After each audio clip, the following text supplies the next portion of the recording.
Bonjour à tous, mon nom est François Letarté. Bienvenue sur ma chaîne JDR30, une chaîne consacrée aux jeux de rôle sur table. Une vidéoliste de RPG Week, saison 2, épisode 44. Bon, fait que les voyages, en fait, une question... Bruno dit c'est moi qui a suggéré. Oui, en effet, mais en fait, ça venait d'une question que j'avais reçue de Frédéric Lessard. Fait qu'en même temps, ça sert de réponse à Frédéric Lessard. C'est devenu un RPG Week, ben je l'ai proposé à Bruno. Mais au départ, c'était pour M. Frédéric Lessard. Si tu écoutes, voici ma réponse à la question et tu peux regarder toutes les autres RPG Week sur les voyages. Ça fait partie des réponses à ta question. Donc, comment gérer les voyages? J'ai pas une recette, là, j'en ai plusieurs. Ça dépend du voyage, en fait. Prenons les voyages plates. Okay? Les voyages qu'il n'est pas supposé rien se passer. Que les personnages partent d'un point A à un point B et sur la période de temps qu'ils voyagent entre les deux, il devrait théoriquement rien se passer. Okay? On peut s'en limiter à une phrase. On n'a pas à se sentir obligé de mettre absolument un combat là-dedans ou tout. On peut s'en tenir à une phrase, puis d'arriver au point B, puis voilà, puis de reprendre l'action là où elle devient importante. Parce que les personnages joueurs, les héros, veulent faire partie veulent vivre les moments importants de leur vie, là, c'est ça, là, je pense qu'on devrait focusser là-dessus. Puis, moi, je suis pas à l'aise de décrire le quotidien des personnages, jour à jour, jour après jour, parce que ça peut devenir redondant et plate. Okay? Une phrase suffit. Prenez Star Wars, des voyages en hyperespace, je veux dire, tous ceux qui ont fait du Star Wars, là, c'est à peu près ceux qui n'ont pas détaillé tous les voyages en hyperespace, même si dans le livre, il disait que ça prenait 6 jours d'aller de telle planète à l'autre. Souvent, on arrivait, OK, après 6 jours, vous sortez de l'hyperespace, pop, c'est ça, ça arrive souvent de même, puis c'est bien correct. Il y a des voyages qui n'en valent pas la peine. OK? Par contre, il y a de ces voyages où il y a une réputation aux endroits qui vont être traversés. Hein? C'est des contrées dangereuses, la forêt des trolls, okay, la nébuleuse Gamma, où est-ce qu'il y a des vaisseaux qui sont jamais ressortis de là. Bon, OK, si déjà tu annonces de quoi de spécial sur le trajet, même si ça ne fait pas partie de ton aventure principale, ça serait peut-être pas pire que tu aies une scène ou deux, en fait, je dis une scène ou deux, le nombre de scènes que tu veux, dans le fond, qui va représenter le fameux danger, que ça soit à la hauteur de la réputation de l'endroit que tu traverses. OK? Puis rendu là, c'est ça, ouais, ça prend ça, parce que justement, ça va devenir des moments importants des héros, même si ce sont des anecdotes de voyage, même si c'était des combats dangereux qui n'ont rien à voir avec la campagne principale, ça fait quand même partie de leur vécu, tu sais. C'est ça, fait que faut que tu fasses honneur, en fait, c'est ça, je cherchais le mot, là. Faut que tu fasses honneur à la réputation de l'endroit traversé, à mon avis, tu sais, c'est ça.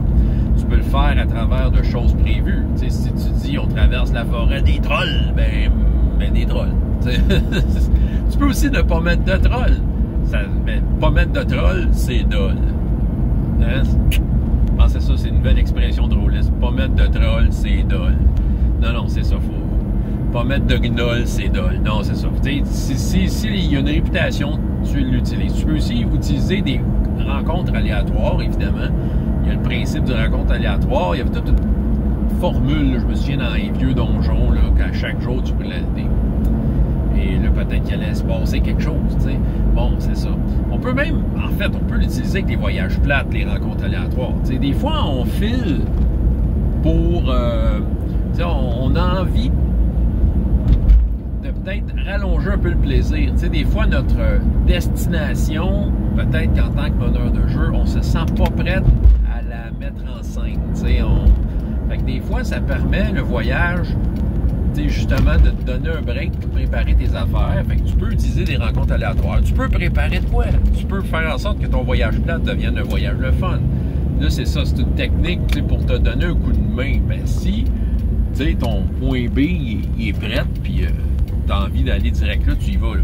Mais c'est ça. Mais sauf que si entre les deux, il y a théoriquement un endroit avec une certaine réputation, il faut qu'il y ait quelque chose, là, qui montre aux joueurs que, tu sais, c'est ça, la réputation, là, elle vient pas de nulle part. Tu sais, il y a une raison pour ça.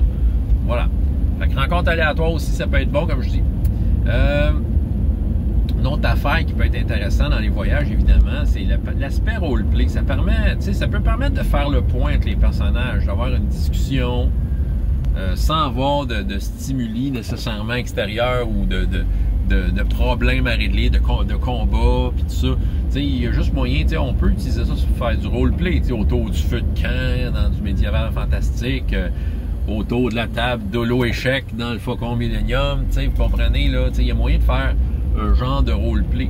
Ça permet d'approfondir les personnages, ça permet d'échanger des informations, surtout s'il y a des personnages non-joueurs. Puis là, je parle de ça, c'est parce que je l'ai vécu dernièrement, je veux dire, avec les Landes des Dragons, le PGS.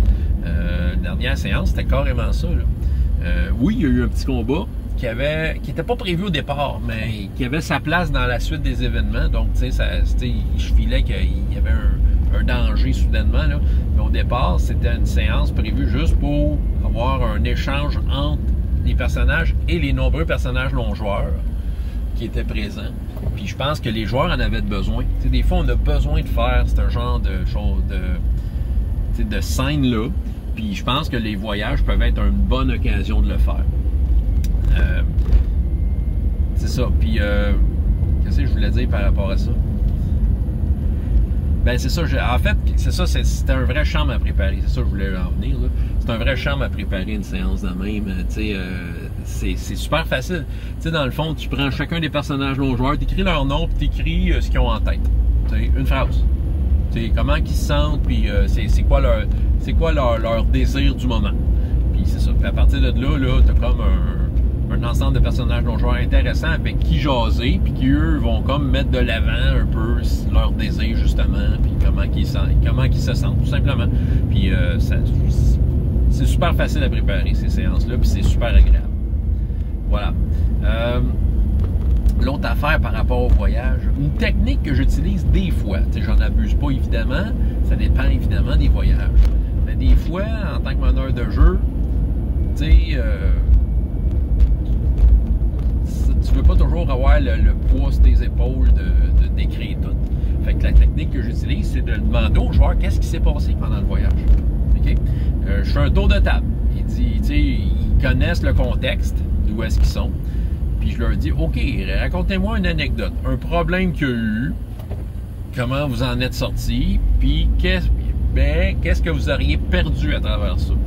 C'est oui, mais. T'sais, là, les joueurs, ils vont comme un peu décrire une scène, c'est ça.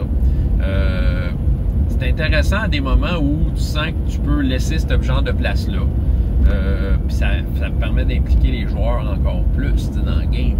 C'est ça. Puis en même temps, ça permet de voir, ça permet d'entrevoir un peu c'est quoi leur vision de la place. OK? Ça te permet de voir ça un peu. Puis aussi, c'est peut-être une image de ce qu'ils ont envie. T'sais. Ils vont peut-être te parler d'une scène, puis c'est peut-être ce genre de scène-là qu'ils veulent avoir dans l'aventure, dans la campagne. Fait que toujours moyen de prendre des notes. Ça permet de savoir un peu le point de vue du joueur à travers des scènes sur la campagne. Donc, ça peut être inspirant aussi. Ça peut servir de moteur pour quelque chose d'autre. Ils vont peut-être soulever un point intéressant, proposer quelque chose d'intéressant qui fait que, OK, on peut utiliser ça dans le jeu par après, t'sais. Fait que, il y a moyen d'utiliser ça dans les voyages, c'est-à-dire de laisser un peu la caméra aux joueurs, puis leur demander de nous décrire une scène. C'est ça. Puis, une fois de temps en temps, c'est le fun de faire ça. C'est ça. Ça permet d'enlever un peu de poids sur les épaules du meneur de jeu. En tout cas. Fait que c'est ça que j'avais à vous raconter pour les voyages, pour le RPG Week de cette semaine. Fait que, questions, commentaires, c'est tout en bas. François Le Tarte, JDR Détente. Et jusqu'à la prochaine fois. Ayez autant de plaisir dans la vie que dans les jeux. Au revoir.